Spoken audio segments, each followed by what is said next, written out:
Type की। तो आने वाले एग्जाम में क्वेश्चन पूछ सकता है कि जो क्लास होती है वी बेल्ट की, उसमें सबसे छोटी साइज का वी बेल्ट हमारा कौन सा होता है। तो एम टाइप का सबसे छोटा होता है और ई टाइप का सबसे लार्ज होता है। ठीक है, याद रखना है TC = mv²। एग्जाम में आपको बेल्ट का मास दे देगा और वेलोसिटी दे देगा। सिंपल आप एग्जाम में क्वेश्चन पूछेगा कि सेंट्रीफ्यूगल टेंशन का फॉर्मूला = 3TC। आपको एग्जाम में ये 4 ऑप्शन दे देगा और बोलेगा इसमें से कौन सी ऐसी कंडीशन है जिसमें हमको मैक्सिमम पावर मिलती है। तो आपको अगर ये याद रहेगा T = 3TC, T = 3TC होने पे हमें मैक्सिमम /2 मतलब उनका मीन रेडियस। ठीक है, तो ये आपका सिंपल सा फॉर्मूला हो गया। तो क्लच के केस में ये क्वेश्चन आने वाले एग्जाम में आ सकता है। क्या क्वेश्चन पूछेगा कि यूनिफॉर्म प्रेशर थ्योरी में mean radius. Hello everyone, welcome to my YouTube channel Mackins Talks. तो फ्रेंड्स, आज के इस वीडियो में हम पार्ट नंबर 16 सॉल्व करेंगे। पार्ट नंबर 1 to 15 मैंने ऑलरेडी अपलोड कर दिया है। जो अपना यूपीआई विनल 2016 के शिफ्ट सेकंड में जो थ्योरी ऑफ मशीन से क्वेश्चन आए थे, आज उसको हम सॉल्व करेंगे। इस वीडियो को देखने के बाद आप थ्योरी ऑफ मशीन से जो इंपॉर्टेंट चैप्टर्स हैं जिससे क्वेश्चंस आए थे, आप उनसे बहुत कुछ सीख जाएंगे फ्रेंड। तो आई होप आपको ये वीडियो अच्छा लगेगा। और अगर वीडियो अच्छा लगता है प्लीज़ वीडियो को लाइक कर दीजिएगा, अपने दोस्तों के साथ शेयर भी कर दीजिएगा। ठीक है, और वीडियो को लाने में लेट इसलिए होगा फ्रेंड्स कि मेरे थ्रोट में पेन था, अभी पेन हल्का है, बट आई होप ये ठीक हो जाएगा, जल्दी ठीक हो जाएगा। तो वीडियो में आगे बढ़ते हैं और देखते हैं थ्योरी ऑफ मशीन से कौन कौन से क्वेश्चन 2016 में आए थे और इन क्वेश्चन से कैसे आने वाले एग्जाम में क्वेश्चन और आ सकते हैं, वो भी आप आज सीख जाएंगे। ठीक है, तो फर्स्ट क्वेश्चन आपकी स्क्रीन पे आ गया होगा फ्रेंड। देखिए फर्स्ट क्वेश्चन क्या बोलता है। फर्स्ट क्वेश्चन बोलता है the included angle of A pulley for we belt is in the range of. मतलब जो अपना वी बेल्ट होता है, जो उसकी वी बेल्ट का जो एंगल होता है, मान लो ये वी बेल्ट की अपनी ये हो गई, ये वी बेल्ट की पुली हो गई। तो वी बेल्ट का जो एंगल बनता है, इस एंगल को ऐसे ड्रॉ करें हम, तो ये जो एंगल बनता है वो आपसे पूछ रहा है कि वी बेल्ट का एंगल क्या होगा। ठीक है, तो आपको ऑप्शन दिया 50 से 60 डिग्री, 40 से 50 डिग्री, 20 से 30 डिग्री और 30 से 40 डिग्री। तो अगर इसका आंसर हम याद करना चाहें तो इजीली इसका आंसर याद रहेगा हमको कि इसका एंगल 30 से 40 डिग्री होगा। बट आने वाले एग्जाम में वी बेल्ट से और क्या क्वेश्चंस बन सकते हैं वो भी मैं आपको थोड़ा सा एक्सप्लेन करने वाला हूं। तो चलिए ब्लैक बोर्ड तब देखते हैं अपना कि वी बेल्ट से हम क्या कुछ सीखेंगे आज। ठीक है, वी बेल्ट की बात करें तो वी बेल्ट का फर्स्ट पॉइंट ये होगा कि जो हमें हायर अमाउंट की पावर को ट्रांसफर एक शाफ्ट से दूसरे शाफ्ट पे ट्रांसमिशन करना होता है, तब हम वी बेल्ट का इस्तेमाल करते हैं। मतलब जब हमको पावर ऑफ अमाउंट जो हमको ट्रांसफर करनी है जब हाई होती है तब हम वी बेल्ट का इस्तेमाल करते हैं। तो इसका फर्स्ट पॉइंट क्या होगा, टू ट्रांसमिट। इसका यूज क्यों करते हैं, it is use to transmit of higher amount of power. मतलब जब हमें बहुत ज़्यादा अमाउंट की पावर को ट्रांसमिट करना होता है तब हम वी बेल्ट का इस्तेमाल करते हैं। सेकंड पॉइंट हम क्या देखते हैं, सेकंड पॉइंट सबसे इंपॉर्टेंट पॉइंट वी बेल्ट का पॉइंट है कि ये हमारी वी बेल्ट एंडलेस होती है, मतलब इसमें कोई भी एंड नहीं होता है। ठीक है, तो ये आपका सेकंड पॉइंट होगा कि वी बेल्ट हमारी जो होती है एंडलेस होती है। ठीक है, अगर हम थर्ड पॉइंट की बात करें तो ये अगर मोस्ट सुटेबल देखा जाए कि ये सबसे ज़्यादा किसके लिए इस्तेमाल होती है, तो जो अपने सॉल्ट ड्राइव्स होते हैं ये उनके लिए इस्तेमाल होती है। ठीक है, तो it is most suitable for salt drives. ठीक है, जो अपनी सॉल्ट ड्राइव्स होती हैं तो उसके लिए भी अपनी वी बेल्ट का इस्तेमाल करते हैं। अब अगर हम वी बेल्ट की बात करें, वी बेल्ट को अगर हम देखें सामने से, वी बेल्ट को अगर हम कट करके देखें तो वी बेल्ट में क्या क्या होता है, किस किस चीज़ से वी बेल्ट की मैन्युफैक्चरिंग होती है। ठीक है, तो अगर हम वी बेल्ट की बात करें फ्रेंड तो वी बेल्ट को ऐसे ड्रॉ कर सकते हैं हम। एक सिंपल सा फिगर वी बेल्ट का मैं आपको ड्रॉ कर दिखाता हूँ। ये अपनी को हम वी बेल्ट ऐसे ड्रॉ कर सकते हैं। ठीक है, ये वी बेल्ट हो गया और इसमें जो है सबसे पहले एक इसका ये पोर्शन होता है, ये ऐसे होता है। ठीक है, उसके बाद हम बात करें तो एक डॉटेड पोर्शन जाएगा यहाँ से, ये ऐसे ऐसे ऐसे। ठीक, उसके बाद ये आपका एक पोर्शन ऐसे आएगा और यहाँ पे जो आपका होता है ये सबसे अंदर वाला जो पार्ट होता है ये वाला, ये आपका रबड़ होता है, इसी की हम मोल्डिंग करते हैं। ठीक है, जो आपको ये अंदर वाला पार्ट है फ्रेंड्स, ये वाला पार्ट है, ये पार्ट आपका रबड़ का होता है, इसकी हम मोल्डिंग करते हैं, सबसे पहले इसकी मोल्डिंग करते हैं। ठीक है, और ये वाला पार्ट जो होता है फ्रेंड्स ये होता है आपका कॉल्ड, ये पार्ट आपका ये कॉल्ड होता है। ठीक है, ये सबसे अंदर वाला पार्ट आपका रबड़ होता है, उसके बाद ऊपर जो होता है इसके वो कॉर्ड होता है। अगर इसके बाद इसके ऊपर वाली बात हम करें, अगर इस सबसे ऊपर की बात करें, जो अपना सबसे ऊपर कवर होता है वो अपना फैब्रिक का होता है, या रबड़ का होता है। ठीक है, और इसकी बात करें जो ये इसको घेरा हुआ ये इसकी अगर हम बात करें तो ये अपना जो होता है ये भी अपना फैब्रिक का होता है। ठीक है, ये अपना फैब्रिक का होता है। अब जो इसमें एंगल की बात की है, क्वेश्चन में जो एंगल की बात किया है वो इस एंगल की बात की है। जो एंगल यहाँ पे फॉर्म होता है, ये जो एंगल यहाँ पे होता है इसको हम लेके चलते हैं 2 बीटा। तो क्वेश्चन में जो आपसे क्वेश्चन पूछा हुआ है कि इसका एंगल क्या होता है, तो इसका एंगल हमको याद रखना है कि 30 डिग्री से लेके 40 डिग्री के बीच में इसका एंगल वैरी करता है, ठीक है। तो ये अपने को ये याद रखना है, वी वेल्ड का बहुत ही फेमस क्वेश्चन है। सबसे अंदर वाला पार्ट की जो मोल्डिंग करते हैं रबड़ होता है, उसके ऊपर हम अपना होता है कॉर्ड होता है, इसको जो है हम फैब्रिक की हेल्प से इसको हम मोल्ड कर लेते हैं, ठीक है। उसके ऊपर जो पार्ट होता है, सबसे बाहर वाला पार्ट अपना होता है, वो अपना फैब्रिक या इसका होता है, ठीक है, फैब्रिक या रबड़ का होता है। अब अगर हम इसके ग्रूव की बात करें, जो अपनी वी वेल्ड ड्राइव की ये अपनी होती है, ये वी वेल्ड ड्राइव की होती है पुल्ली, ठीक है। इसी में अपने को वी बेल्ट हमारा इसी में जो है वी बेल्ट का इस्तेमाल करते हैं। और मैक्सिमम केस में हमेशा वी बेल्ट जो पेयर्स में इस्तेमाल होती हैं, 2 का पेयर, 3 का पेयर, 4 का पेयर। और जब भी हमको कोई भी एक वी बेल्ट खराब होती है तो हमको पूरा सेट चेंज करना पड़ता है, ठीक है। वी बेल्ट हमारा हमेशा एक सेट में आता है, तो जब भी किसी एक वी बेल्ट को चेंज करना होता है तो पूरा सेट हम चेंज करते हैं, ठीक है। और यहाँ पे अपनी वी बेल्ट जो है रेस्ट करती है, ये अपनी होती है वी बेल्ट, यहाँ पे अपनी वी बेल्ट जो है रेस्ट करती है, ठीक है। ये अपनी होती है वी बेल्ट, ठीक। अब एग्जाम में, आने वाले एग्जाम में क्या क्वेश्चन आ सकता है, जो वी बेल्ट की क्लास होती है MABCD, तो कौन सी वी बेल्ट की क्लास सबसे छोटी होती है, कौन सी वी बेल्ट की क्लास सबसे लार्ज होती है, ठीक है। तो इससे क्वेश्चन आ सकता है। तो मैं आपको थोड़ा सा वी बेल्ट का क्लास एक्सप्लेन कर देता हूँ कि वी बेल्ट के क्लास कितने होते हैं और उनका साइज क्या होता है, ठीक है। देखिए, तो अगर हम वी बेल्ट की बात करें तो वी बेल्ट की जो क्लास होती हैं, जो वी बेल्ट की क्लास होती है, क्लासेस ऑफ वी बेल्ट की क्लासेस एग्जाम में क्वेश्चन आ सकता है फ्रेंड, तो ध्यान से देखिएगा। तो वी बेल्ट की क्लास को जो है पहले जो डिवाइड किया गया, पहले M टाइप है, फिर A टाइप है, फिर B टाइप है, फिर C टाइप है, फिर D टाइप है, उसके बाद E टाइप। मतलब अगर देखा जाए तो सबसे छोटा वी बेल्ट जो होता है वो अपना M टाइप का होता है, ठीक है। जो क्रॉस सेक्शन वी बेल्ट का सबसे छोटा क्रॉस सेक्शन अपना M टाइप का होता है, और सबसे बड़ा क्रॉस सेक्शन वी बेल्ट का वो अपना E टाइप का होता है। अगर हम इन सबकी साइज की बात करें, तो M का जो वी बेल्ट होता है, M वी बेल्ट का साइज जो होता है, इसकी जो डायमेंशन होती है फ्रेंड्स, ये होता है यहाँ पे 10 mm का, ठीक है। इसकी जो विड्थ होती है वो 10 mm होती है, और थिकनेस की बात करें तो 5.5 mm होती है। तो ये आपका होता है M टाइप का वी बेल्ट, ठीक है। अगर हम A टाइप की वी बेल्ट की बात करते हैं, तो A टाइप का वी बेल्ट का साइज जो होता है वो होता है आपका, ये आपका होगा 12.5 mm, ये 12.5 mm होता है, और ये आपका होता है 9 mm का, ठीक है। ये आपका A टाइप का हो गया, और ये आपका M टाइप का हो गया। अगर हम B टाइप का इसको हटाता हूँ फ्रेंड्स, अगर हम B टाइप की बात करें तो जो B टाइप का वी बेल्ट होगा उसका साइज जो होगा, B टाइप का वी बेल्ट साइज 16.5 mm होगा, और ये आपका 11 mm होगा, ठीक है। अगर हम C टाइप की बात करें, तो C टाइप का फ्रेंड्स होगा 22, और ये आपका होगा 14। D टाइप की बात करें तो D टाइप का आपका होगा 31.5, और ये आपका हो गया 19। और हम E टाइप की बात करें तो E टाइप का सबसे बड़ा होता है आपका E टाइप, तो E टाइप का क्रॉस सेक्शन आपका होता है 38 mm, और ये आपका होता है 25 mm। तो फ्रेंड्स ये क्लास है आपकी वी बेल्ट की MABCD और E। सबसे छोटी क्लास आपकी होती है M टाइप की, और सबसे बड़ी क्लास आपकी होती है फ्रेंड्स E टाइप की। तो आने वाले एग्जाम में क्वेश्चन पूछ सकता है कि जो क्लास होती है वी बेल्ट की, उसमें सबसे छोटी साइज का वी बेल्ट हमारा कौन सा होता है, तो M टाइप का सबसे छोटा होता है और E टाइप का सबसे लार्ज होता है, ठीक है। बढ़ते हैं फ्रेंड नेक्स्ट क्वेश्चन की ओर। तो नेक्स्ट क्वेश्चन आपकी स्क्रीन पे आ गया होगा फ्रेंड्स। नेक्स्ट क्वेश्चन क्या बोलता है, नेक्स्ट क्वेश्चन बोलता है Which of the following relation is valid for belt drive when the belt is on the point of slipping on the pulley, ठीक है। तो जो आपको ऑप्शन दिया हुआ है वो आपको दिया T2/T1 इक्वल टू E⁻μθ, जहाँ पे T1 T2 क्या है, T1 आपका है टेंशन ऑन टाइट साइड और T2 आपका है टेंशन ऑन स्लैक साइड। मैं आपको अभी थोड़ा सा एक्सप्लेन कर दूंगा ये क्या बोल रहा है कि टेंशन ऑन टाइट साइड क्या होता है, टेंशन ऑन स्लैक साइड क्या होता है, ये मैं आपको भी एक्सप्लेन कर दूंगा। ये आप सीधा सीधा सिंपल सा फॉर्मूला पूछ रहा है, जो आपका टाइट साइड में टेंशन होता है और स्लैक साइड में टेंशन होता है, T1 और T2 के बीच में क्या रिलेशन होता है। आपको एक बहुत ही फेमस फॉर्मूला है, आपसे उस फॉर्मूले को दे दिया है, बोला कौन सा फॉर्मूला इसमें सही है, ठीक है। तो इस क्वेश्चन से हम क्या सीखेंगे, इस क्वेश्चन से हम सीखने वाले हैं फॉर्मूला फॉर टेंशन, जो बेल्ट ड्राइव में T1 T2 के बीच में रिलेशन होता है वो सीखेंगे। पावर ट्रांसमिटेड बाय बेल्ट, जो बेल्ट के द्वारा पावर ट्रांसमिट की जा रही है उससे क्या फॉर्मूला होता है वो हम सीखेंगे। सेंट्रीफ्यूगल टेंशन का फॉर्मूला TC, ये हम सीखने वाले हैं। मैक्सिमम टेंशन इन बेल्ट, मतलब क्या कंडीशन होती है जब हमको मैक्सिमम पावर ट्रांसफर करना होता है, मैक्सिमम से मैक्सिमम पावर हमको जब किसी बेल्ट ड्राइव से लेना हो तो उसके लिए क्या कंडीशन फॉलो करेगा जिससे हमको क्या कहते हैं मैक्सिमम पावर मिलेगा। ये इन्हीं फॉर्मूले से फिर या तो आपको सीधा सीधा फॉर्मूला दे देगा एग्जाम में, बोले कौन सा फॉर्मूला सही है, या इन्हीं फॉर्मूले से आपको एक न्यूमेरिकल दे देगा, आपको सब कुछ दिया जाएगा। अगर आपको फॉर्मूला याद रहेगा आप सिंपली सॉल्व कर ले जाएंगे, ठीक है।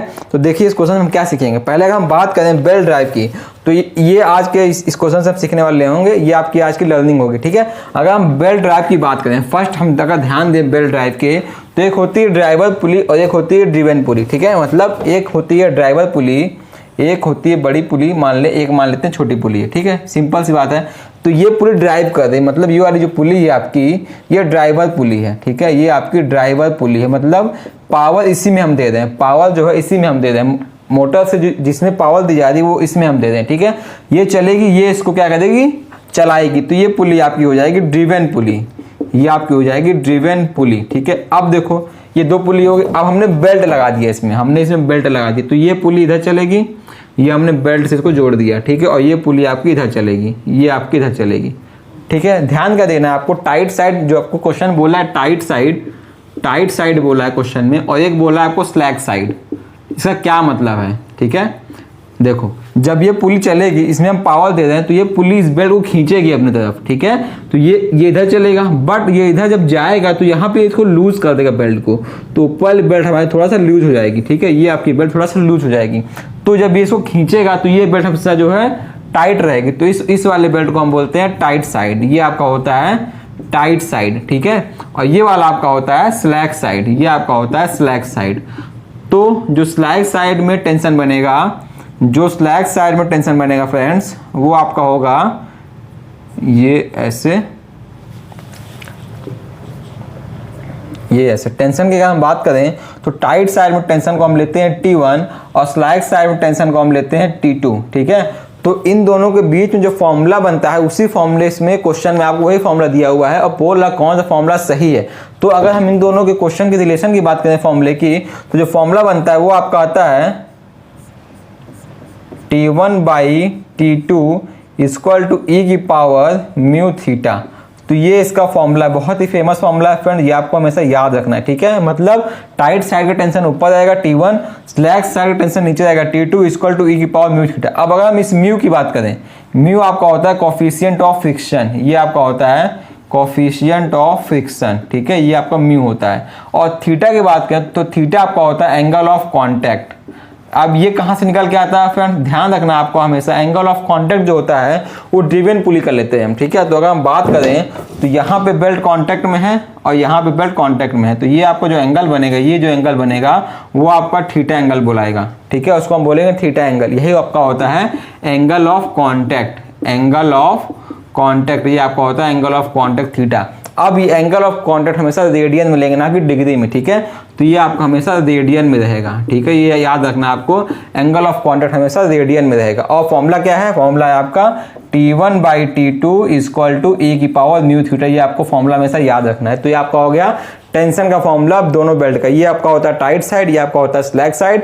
Tight side upon slack side मतलब T1/T2 इक्वल टू e की पावर म्यू थीटा। म्यू आपका होता है कोफिशिएंट ऑफ फ्रिक्शन और थीटा आपका होता है एंगल ऑफ कॉन्टैक्ट, ठीक है, जो कि हम रेडियन में लेते हैं। अब सेकंड पॉइंट हम क्या सीखने वाले थे फ्रेंड, जो अपना सेकंड पॉइंट था फ्रेंड, वो आपका था power transmitted by the belt, ठीक है। इसको ये आप सीख गए फ्रेंड्स, आई होप आप इसको अच्छे से नोट कर रहे होंगे फ्रेंड्स। क्वेश्चन एग्जाम में आया हुआ है, जब आप क्वेश्चन से सीखते हैं आपका मन बहुत ही एकदम कंसंट्रेट होकर सीखता है वो, ठीक है। इसलिए बोल रहा हूँ क्वेश्चन से आप सॉल्व कर दिए, क्वेश्चन से आप सीखेंगे तो आपको हमेशा वो याद रहेगा, ठीक है। अब बढ़ते हैं सेकंड पॉइंट के ऊपर। सेकंड पॉइंट अपना था power transmitted by the belt, कितना पावर बेल्ट हमारा ट्रांसमिट कर रहा है, ठीक है।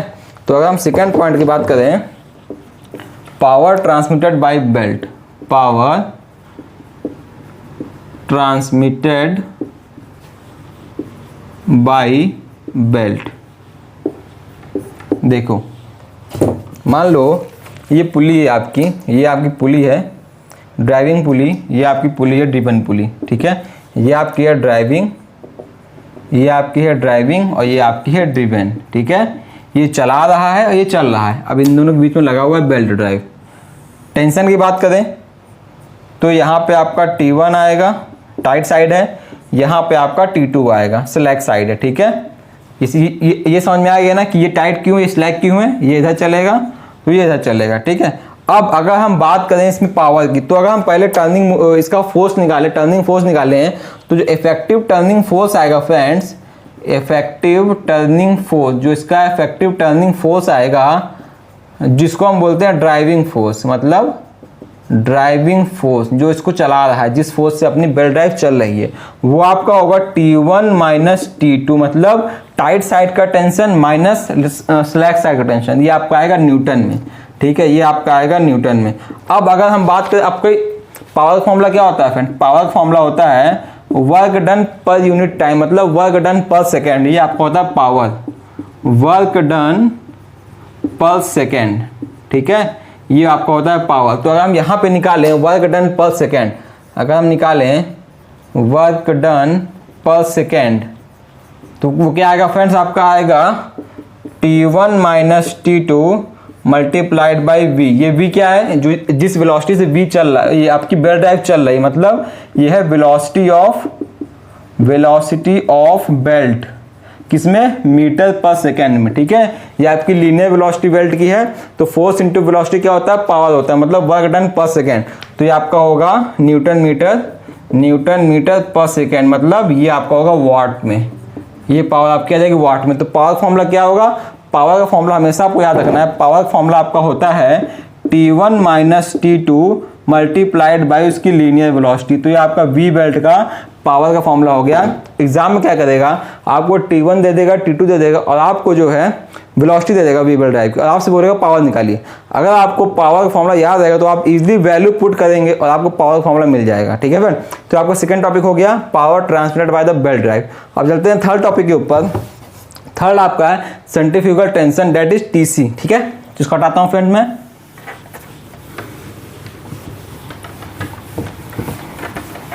अगर हम थर्ड टॉपिक की बात करें तो थर्ड आपका है centrifugal tension.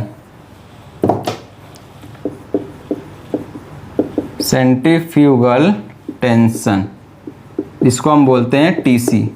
Friends direct exam में क्वेश्चन आता है, जेईई के एग्जाम में डायरेक्ट आपको फॉर्मूला क्वेश्चन पूछता है, ठीक है। तो ध्यान से देखिएगा, मान लो ये आपका V बेल्ट ड्राइव चल रहा है, ये आपका ड्राइविंग है। तो जब यहाँ बहुत स्पीड में V बेल्ट चलेगा तो सेंट्रीफ्यूगल फोर्स लगेगा, तो सेंट्रीफ्यूगल फोर्स इसके इधर काम करेगा, मतलब इसको हम बोलेंगे सेंट्रीफ्यूगल फोर्स। तो सेंट्रीफ्यूगल फोर्स के कारण जो आपका टेंशन में इंक्रीमेंट होता है उसी को हम बोलते हैं सेंट्रीफ्यूगल टेंशन। मतलब जब V बेल्ट बहुत तेज चल रहा है, मतलब मान लो कोई यहाँ लड़का है, यहाँ कोई लड़का है, वो अपने हाथ में लिया रस्सी लिया हुआ है, और रस्सी यहाँ पे बांध लिया है, क्या? एक स्टोन बांध लिया, पत्थर बांध लिया है। जब घुमाएगा इसको ये जोर से, तो यहाँ पे जो बाहर की जो फोर्स लगता है उसी को हम बोलते हैं सेंट्रीफ्यूगल फोर्स, ठीक है। इसका फॉर्मूला होता है mR², ठीक है। तो इसी फोर्स को हम बोलते हैं सेंट्रीफ्यूगल फोर्स। अब यहाँ पे जो सेंट्रीफ्यूगल फोर्स लग रहा है उसके कारण बेल्ट में जो टेंशन इंक्रीज कर जा रहा है उसी को हम बोलते हैं सेंट्रीफ्यूगल टेंशन। तो अगर मैं आपको डिफिनीशन में लिख के दिखाऊं कि अगर हम सेंट्रीफ्यूगल टेंशन की डिफिनीशन लिखें तो क्या होगी? ये होगी सेंट्रीफ्यूगल फोर्स जो होता है इसका इफेक्ट क्या होता है? ये इफेक्ट होता है effects to increase the tension on both side. Tension on both side, मतलब बोथ साइड का मतलब क्या है? दोनों साइड आपका बेल्ट में टेंशन इंक्रीज कर देगा। मतलब T1 साइड जो टेंशन था और T2 साइड जो टेंशन बेल्ट में था, मतलब टाइट साइड टेंशन जो था और स्लैक साइड टेंशन जो था, इन दोनों में सेंट्रीफ्यूगल फोर्स की वजह से टेंशन इंक्रीज कर जाएगा, उसी को हम बोलते हैं सेंट्रीफ्यूगल टेंशन। तो वही बोल रहा है centrifugal force effect to increase the tension on both side, that is, इसका मतलब that is tight as well as slack side, ठीक है। तो टाइट साइड में भी और स्लैक साइड में भी टेंशन आपका बढ़ जाएगा। तो वही बोल रहा है the tension caused by centrifugal force is called as centrifugal tension. Centrifugal tension. तो आप ये डिफिनीशन भी सीधे सीधे पूछ सकता है एग्जाम में, सीधे सीधे आपसे डिफिनीशन पूछ सकता है कि सेंट्रीफ्यूगल टेंशन क्यों होता है। तो आपको सिंपल ये लाइन याद रखनी है, the tension caused by centrifugal force is called as centrifugal tension. अब आता है मेन आपका सेंट्रीफ्यूगल टेंशन का फॉर्मूला। तो सीधे आपको फॉर्मूला हमेशा याद रखना है TC = m.v², मतलब ये आपको मैंने बताया ना, v जो आपका था लीनियर वेलोसिटी था, अब यहाँ पे m एक नया टर्म आया। तो आपको पहले तो फर्स्ट बात ये आपको ये फॉर्मूला याद रखना है, T C equal to M V square, T C equal to M V square. अब यहाँ पे m की बात करें तो आपका m क्या है, m जो आपका है वो है mass of belt, mass of belt per unit length, per unit length, मतलब एक यूनिट लेंथ में बेल्ट का मास क्या है, और ये मास आपका केजी में होगा। ठीक है, ये जो मास है m की वैल्यू जो होगी वो आपकी पर यूनिट लेंथ में बेल्ट का मास क्या है इन केजी, और वेलोसिटी जो है ये आपकी लीनियर वेलोसिटी है बेल्ट की मीटर पर सेकेंड में। तो सीधे आपको बस फॉर्मूला याद रखना है, T C equal to M V square. Exam में आपको बेल्ट का मास दे देगा और वेलोसिटी दे देगा। सिंपल आप एग्जाम में क्वेश्चन पूछेगा कि सेंट्रीफ्यूगल टेंशन का फॉर्मूला क्या है, तो वैल्यू क्या है, तो एम वी आपको देगा, एम वी स्क्वायर याद है आपको, तो आप सिंपल सॉल्व कर ले जाएंगे। ठीक है, बढ़ते हैं फोर्थ टॉपिक की ओर। फोर्थ टॉपिक अपना है condition for transmission of maximum power. Maximum power हमको बेल्ट ड्राइव से लेना है, उसके लिए क्या क्या कंडीशन फॉलो करानी चाहिए, एग्जाम में क्वेश्चन बार बार आया हुआ है। ठीक है, ध्यान से देखिएगा फोर्थ वन, इसको मैं हटा रहा हूँ फ्रेंड्स। ठीक है,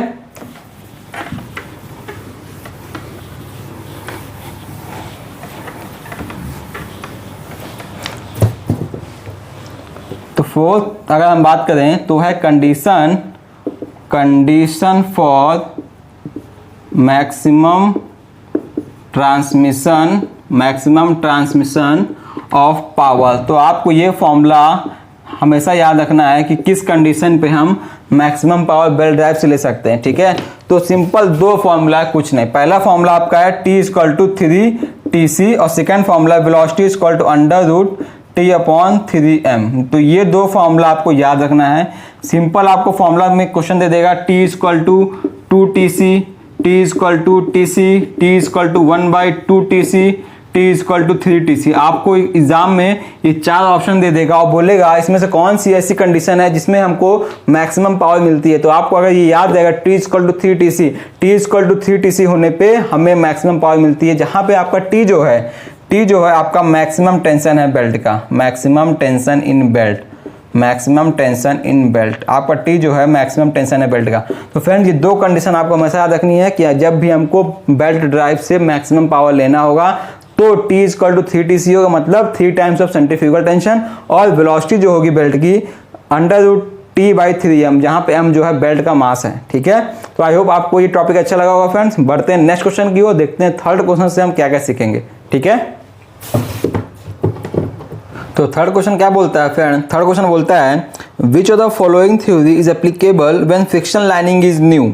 मतलब जब आपका फ्रिक्शन लाइनिंग नया होगा तो इसमें से कौन सी थ्योरी एप्लीकेबल होगी, uniform pressure theory, uniform wear theory, uniform dimensional theory या यूनिफॉर्म मोशन थ्योरी। अब फ्रेंड्स इसमें तो कहीं भी इसने वो बात नहीं की कि ये किस चीज़ की बात कर रहा है। तो आपको जब आप ये चीज़ जानते रहेंगे तभी आप इस क्वेश्चन को सॉल्व कर पाएंगे। तो आपसे ये क्लच की बात कर रहा है कि क्लच में जब भी फ्रिक्शन लाइनिंग नई होगी तो कौन सी थ्योरी का इस्तेमाल करेंगे। तो फ्रेंड दो थ्योरी मेन होती है, यूनिफॉर्म प्रेशर थ्योरी और यूनिफॉर्म वियर थ्योरी। उन दोनों थ्योरी को अच्छे से हम सीखते हैं। पहले हम ये जानते हैं कि अपना क्लच क्या होता है। ठीक है, तो क्लच आपका एक मैकेनिकल डिवाइस होता है। क्लच जो है आपका एक मैकेनिकल डिवाइस होता है जिसको हम इस्तेमाल करते हैं अपने जो हमको पावर ट्रांसमिट करनी है ड्रिवन से ड्राइवर की तरफ, उसको एंगेज और डिसएंगेज करने के लिए। ठीक है, जो अपनी बाइक्स होती हैं, जो अपने ऑटोमोबाइल व्हीकल्स होते हैं, उसमें क्लच होता है। क्लच की हेल्प से ही हम अपने पावर को एंगेज और डिसएंगेज करते हैं कि हमको जिससे पावर देनी है, ड्राइवर से ड्राइवर को पावर देनी है, उसके बीच में क्लच लगा देते हैं कि हम क्लच को एंगेज डिसएंगेज करेंगे तभी हमारी पावर का ट्रांसमिशन हो पाएगा। तो अगर इसको हम डिफाइन करें कि क्लच क्या है, क्लच एक मैकेनिकल डिवाइस होती है जिसका इस्तेमाल करते हैं जो that engages and disengages power transmission. ठीक है, जो अपनी पावर की ट्रांसमिशन को इंगेज और डिसएंगेज करती है। ठीक है, बेसिकली जो ये काम करता है, स्पेशली जो इसका काम होता है from driven shaft to a driving shaft. ठीक है, तो ये इसका मेन डिफिनेशन होता है। अब हम क्लच की बात करें, हम अगर सिंगल प्लेट या सिंगल डिस्क क्लच की बात करें तो आपका एक क्लच है, ये आपका एक सिंपल सा क्लच प्लेट है। ठीक है, इसके दोनों साइड में, इस साइड में और इस साइड में फ्रिक्शन की लाइनिंग होती है, मतलब इस साइड में भी और इस साइड में भी आपकी फ्रिक्शन की लाइनिंग होती है। ठीक है, both sides are fixed with friction material. ठीक है, इन दोनों के साइड में हम फ्रिक्शन मटेरियल की कोटिंग होती है। फ्रिक्शन मटेरियल जनरली जो फ्रिक्शन मटेरियल इसमें इस्तेमाल होता है वो आपका होता है फेरोडो, यूजुअली ऑफ फेरोडो, FERRODO, ठीक है। जो फ्रिक्शन मटेरियल आपका होता है वो जनरली फेरोडो होता है। अब अगर हम बात करें जो आपकी क्लच में दो मेन थ्योरी इस्तेमाल होती है, यूनिफॉर्म प्रेशर थ्योरी और यूनिफॉर्म वियर थ्योरी, इन दोनों के बहुत ही मेन फॉर्मूले होते हैं। जो इसका मीन रेडियस होता है क्लच का, उसका दो फॉर्मूला होता है, दोनों थ्योरी में फॉर्मूले अलग अलग होते हैं। इस एग्जाम में क्वेश्चन आया हुआ है। और इन थ्योरी को कब इस्तेमाल करते हैं, कब हम यूनिफॉर्म प्रेशर थ्योरी को इस्तेमाल करते हैं और कब हम यूनिफॉर्म वियर थ्योरी को इस्तेमाल करते हैं, तो मैं इन दोनों थ्योरी को एक करके आपको एक्सप्लेन करता हूँ, ठीक है। तो आपकी दो मेन थ्योरी होती है। पहली थ्योरी क्या होती है, पहली थ्योरी आपकी होती है यूनिफॉर्म प्रेशर थ्योरी, ठीक है।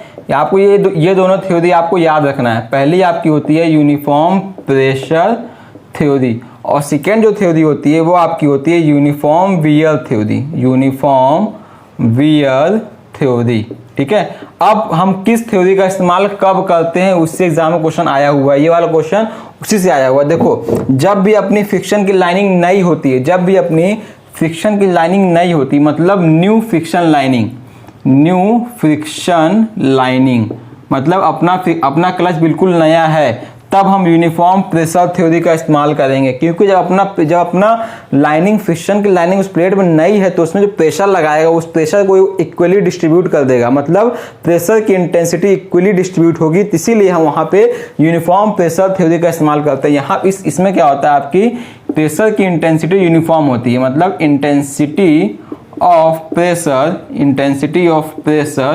Is uniform. इस वाले केस में आपकी प्रेशर की इंटेंसिटी यूनिफॉर्म होती है। इसीलिए हम जब भी फ्रिक्शन लाइनिंग अपनी नहीं होती है हम यूनिफॉर्म प्रेशर थ्योरी का इस्तेमाल करते हैं, ठीक है। अब हम यूनिफॉर्म वियर थ्योरी का इस्तेमाल क्यों करते हैं, जब अपना क्लच ओल्ड हो जाता है, जब अपना क्लच पुराना हो जाता है तब हम यूनिफॉर्म वियर थ्योरी का इस्तेमाल करते हैं। इन case of old clutches, old clutch में हम यूनिफॉर्म वियर थ्योरी का इस्तेमाल करते हैं, क्योंकि उस समय क्या होगा, कहीं कहीं आपकी फ्रिक्शन की जो लाइनिंग होगी वो वियर आउट हो चुकी होगी, इसीलिए हम वियर आउट होने के बाद हम यूनिफॉर्म वियर थ्योरी का इस्तेमाल करते हैं। अब इन दोनों थ्योरी को एक्सप्लेन करता हूँ मैं, छोटा सा आपको एक फिगर ड्रॉ करता हूँ क्लच का, उसके हेल्प से मैं आपको इन दोनों थ्योरी को एक्सप्लेन करता हूँ, ठीक है। देखो, एक मैं आपको फिगर ड्रॉ करता हूँ क्लच का, क्या क्लच का फिगर आपको ड्रॉ करके दिखाता हूँ, जो उसमें मीन रेडियस होता है ना, उससे एग्जाम क्वेश्चन आता हुआ है, ठीक है।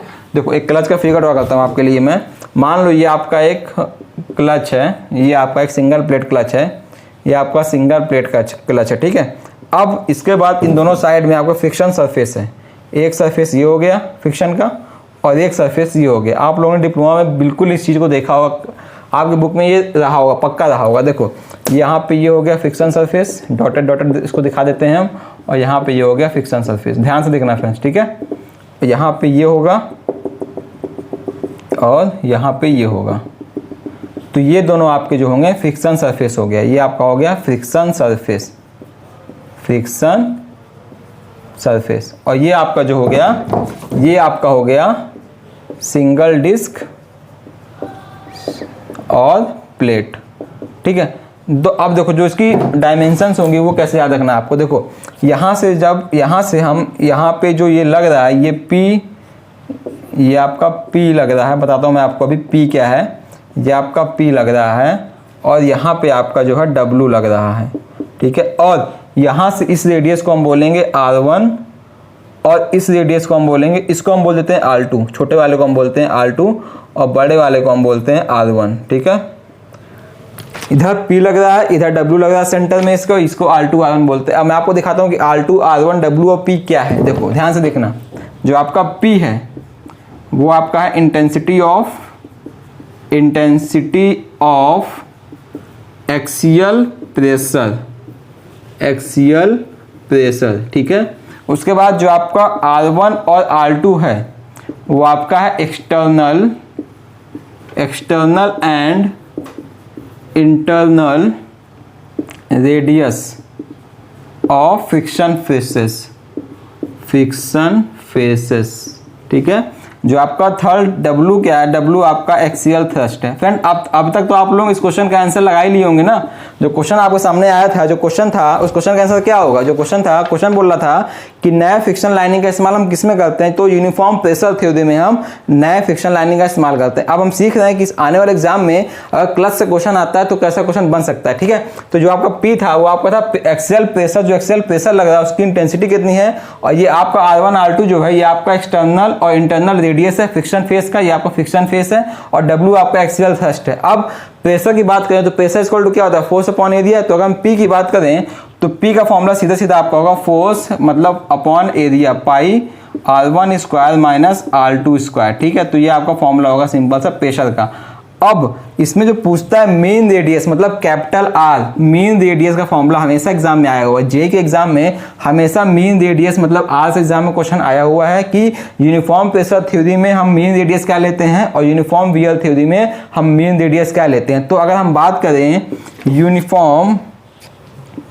यूनिफॉर्म प्रेशर थ्योरी की बात करें फ्रेंड्स, तो यूनिफॉर्म प्रेशर थ्योरी में जो R का फॉर्मूला लेते हैं, मीन रेडियस फॉर्मूला जो हम लेते हैं वो होता है R इक्वल टू 2/3 R1 का क्यूब माइनस R2 का क्यूब डिवाइडेड बाई R1 का स्क्वायर माइनस R2 का स्क्वायर, ठीक है। ये आपको हमेशा फॉर्मूला याद रखना है कि मीन रेडियस का फॉर्मूला हम यूनिफॉर्म प्रेशर थ्योरी और यूनिफॉर्म वियर थ्योरी में क्या लेते हैं। तो यूनिफॉर्म प्रेशर थ्योरी में हम मीन रेडियस का फॉर्मूला लेते हैं 2/3 R1 cube minus R2 cube upon में R1 square minus R2 square. तो आपका ये होगा यूनिफॉर्म प्रेशर थ्योरी का। अब हम बात करें यूनिफॉर्म वियर थ्योरी की।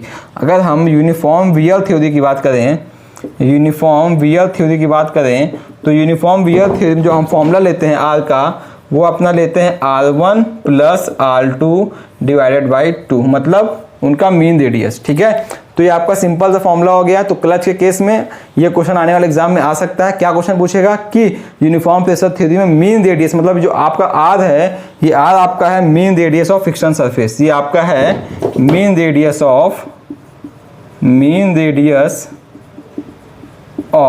फ्रिक्शन सरफेस, ठीक है। तो आने वाले एग्जाम में इससे क्वेश्चन आएगा, पूछेगा कि mean radius uniform pressure theory में फॉर्मूला क्या होता है, यूनिफॉर्म वियर थ्योरी में फॉर्मूला क्या होता है। तो अच्छे से इसको आप नोट कर लीजिए, पक्का बोल रहा हूँ आने वाले एग्जाम में इस टॉपिक से क्वेश्चन आएगा। तो यही क्वेश्चन आएगा, आपको सिंपल आपको R1 R2 दे देगा और बोलेगा कि यूनिफॉर्म वियर थ्योरी में मीन रेडियस की वैल्यू क्या होगी। तो अगर आपको फॉर्मूला नहीं याद होगा आप नहीं लगा पाएंगे, इसीलिए आपसे मैं बार बार बोल रहा हूँ, प्लीज इसको आप नोट करते चलिए। ये मैं आपको एक प्रिसाइज नोट्स दे रहा हूँ, ठीक है। बढ़ते हैं नेक्स्ट क्वेश्चन की ओर। अगला क्वेश्चन क्या है फ्रेंड्स, अगला क्वेश्चन आपकी स्क्रीन पे आ गया होगा। अगला क्वेश्चन बोलता है as the number of contacting surface increase in case of clutch the torque transmission capacity will. मतलब जैसे जैसे क्लच के केस में हम कॉन्टैक्टिंग सरफेस बढ़ाते जाएंगे, मतलब ये आपका फ्रिक्शन प्लेट था यहाँ पे, तो जब इसमें हम कॉन्टैक्टिंग सरफेस बढ़ाते जाएंगे उस केस में आपका टॉर्क ट्रांसमिशन कैपेसिटी क्या होगी, डिक्रीज कर जाएगी, इंक्रीज कर जाएगी, कांस्टेंट रहेगी या इंक्रीज या डिक्रीज कर सकती है। तो मैं आपको अभी torque transmission of clutch explain करता हूं पहले फिगर ड्रॉ करके। तो देखिए ध्यान से देखिएगा कि टॉर्क ट्रांसमिशन ऑफ क्लच क्या होता है। तो friends torque transmission of clutch का एक फॉर्मूला है जिससे एग्जाम में क्वेश्चन आया हुआ है। देखो क्या होता है, टी का फॉर्मूला अगर हम जाने, टी का फॉर्मूला अपना होता है N multiplied by mu multiplied by W multiplied by R, ठीक है। ये आपका होता है टॉर्क ट्रांसमिटेड बाई क्लच। जो आपका टी है यही आपका है टॉर्क ट्रांसमिटेड बाई क्लच, मतलब क्लच के द्वारा कितना टॉर्क ट्रांसमिट करना है, ठीक है। ये आपका फॉर्मूला होता है। अब यहाँ पे हम बात करें एन म्यू डब्ल्यू और आर, ये सब क्या होते हैं। देखो जो आपका आर होता है, आर आपका होता है मीन रेडियस, जो मैंने अभी आपको लास्ट क्वेश्चन में सॉल्व करवाया था ना, mean radius of friction surface. Friends numerical आने वाला है पेपर में, ध्यान रखिएगा। आपसे पूछेगा कि क्लच के द्वारा कितना टॉर्क ट्रांसमिट किया गया इन case of uniform pressure theory. आपको सब कुछ दे देगा, R1 R2 दे देगा। आपको अगर ये नहीं पता है कि यूनिफॉर्म प्रेशर थ्योरी में मीन रेडियस फॉर्मूला क्या होता है, आप नहीं लगा पाएंगे। इसीलिए जो मैंने लास्ट में सॉल्व कराया था क्वेश्चन, उससे क्वेश्चन ये रिलेटेड है, ठीक है। यहाँ पे R आपका होता है mean radius of friction surface. अगर हम W की बात करें तो W आपका होता है axial thrust, W is your axial thrust, ठीक है। अब यहाँ पे हम म्यू की बात करें, म्यू आपका होता है coefficient of friction, coefficient of friction. सबसे यहाँ जो क्वेश्चन आपका आया हुआ है, जो क्वेश्चन आपका एग्जाम में आया हुआ है वो आया हुआ है एन से, मतलब नंबर ऑफ कॉन्टैक्टिंग सरफेस, मतलब number of pairs of friction और कॉन्टैक्ट सरफेस। इसी से आपका एग्जाम में क्वेश्चन आया हुआ है, कॉन्टैक्ट सरफेसेस। जो क्वेश्चन आपसे पूछ रहा है, क्वेश्चन पूछ रहा है इन case of number of contacting surface increase in class the torque transmission capacity will, मतलब आप देख रहे हैं जब वो n की बात कर रहे हैं, जब हम n को इंक्रीज करेंगे तो टॉर्क ट्रांसमिशन कैपेसिटी क्या होगी। सिंपल से आप देख सकते हैं कि t और n में डायरेक्ट रिलेशन है, मतलब टॉर्क में और n में डायरेक्ट रिलेशन है। तो जब n को इंक्रीज करेंगे हम तो आपका टॉर्क ट्रांसमिशन भी इंक्रीज कर जाएगा, ठीक है। तो इस क्वेश्चन का ऑप्शन नंबर बी सही होगा, इंक्रीजेज, मतलब जैसे जैसे हम n का नंबर बढ़ाएंगे अपना t की वैल्यू बढ़ती जाए। और मैं एक चीज़ और बता दूं आपको, अगर हम सिंगल प्लेट या सिंगल डिस्क की बात करें, मतलब अगर हम सिंगल प्लेट की बात करें फॉर सिंगल डिस्क और प्लेट क्लच, अगर हम सिंगल प्लेट क्लच की बात करते हैं तो आप ये मत सोचिएगा कि यहाँ सिंगल लिखा हुआ है तो इसको n=1 ले लेंगे, ऐसा नहीं होगा। मैंने अभी आपको फिगर बना कर दिखाया था, अपना ये सिंगल प्लेट था, यहाँ पे भी एक प्लेट था, यहाँ पे फिक्शन सरफेस था, यहाँ पे भी था, तो यहाँ पे n=2 होता है। मतलब जनरली केस में देखा जाए तो इस केस में आपकी n की वैल्यू जो होगी 2 लेते हैं, मतलब बोथ साइड आपका डिस्क का बोथ साइड आपका इफेक्टिव होता है, ठीक है। तो ये मत कंफ्यूज होइएगा कि अगर सिंगल लिखा हुआ तो वहाँ पे n की वैल्यू n लेंगे, ऐसा कुछ नहीं है। जनरली केस में प्लेट के दोनों साइड अपनी फिक्शन सरफेस होती है तो n की वैल्यू वहाँ पे 2 होते हैं, ठीक है फ्रेंड। तो आई होप आपको ये वीडियो अच्छा लगा हो फ्रेंड्स। मैंने आपको थ्योरी ऑफ मशीन से जो क्वेश्चन आए थे वो अच्छे से एक्सप्लेन कर दिया है, और आने वाले एग्जाम में इनसे क्या क्वेश्चन आएंगे वो भी मैंने आपको अच्छे से एक्सप्लेन कर दिया है। तो मिलते हैं फ्रेंड्स आपसे अगले वीडियो में, तब तक के लिए friends good bye and take care.